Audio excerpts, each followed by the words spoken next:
السلام عليكم ورحمة الله وبركاته، أهلًا بيكم في طعم البيت مع إيمان رضا. النهارده هنعمل مع بعض بطاطس شيبسي مقرمشة ولذيذة زي الجاهزة بالضبط، وكمان بطاطس الجمبري بطعم مميز وشكل يفتح النفس. تابعوا معايا كل الخطوات والأسرار علشان تطلع معاكم مقرمشة وناجحة من أول مرة. وعلشان نعمل بطاطس الجمبري لازم نجيب نوع بطاطس ما بيتحرقش، تكون بتتحمر كويس. هنجيب البطاطس اللي زي كده نقشرها وهنغسلها كويس، وبعدين هنبدأ ان احنا نقطعها. نبدأ بتقطيع البطاطس. بسم الله.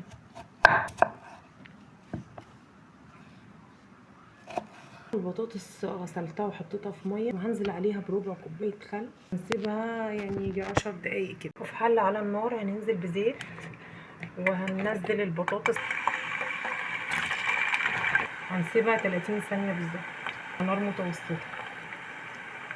وبكده نكون خرجنا البطاطس الجمبري.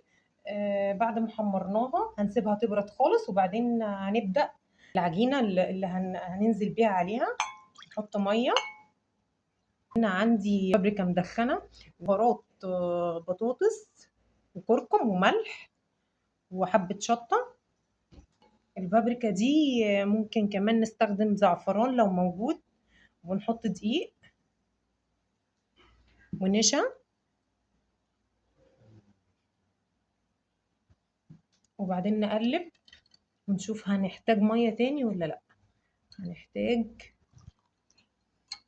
انا عايزاها تبقى ليها قوام معين كده. انا نسيت هنا البيكنج باودر. هنقلب برضو. هنبدأ ان احنا نحط البطاطس، يعني جزء منها مش كلها. وبكده خرجناها من الخليط بتاعها وهننزل بيها على الزيت. وبكده تكون اتحمرت اهي، هي مش بتاخد وقت خالص، وهنخرجها على طول ان شاء الله. انا عندي هنا البطاطس الشيبسي. جبت بطاطس بتتحمر كويس.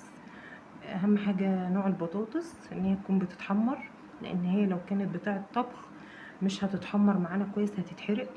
جبتها وقشرتها وغسلتها. وممكن ان احنا نستخدم مكنه الشيبسي او الادادي، او بسكينه وبايدينا عادي خالص. ممكن برضو نعملها شرايح زي كده. الخليط ده اللي هو عباره عن خل وليمون بقشره وملح وعصير ليمون وشطه. حلة على النار ومية بتغلي، هننزل بملح وننزل بالشيبس بتاعنا. احنا مش هنسيبه كتير، مجرد دقيقة بس، وهننزل عليه بالخليط اللي احنا عملناه اهو بس، ونسيبه بقى يغلي دقيقتين كده.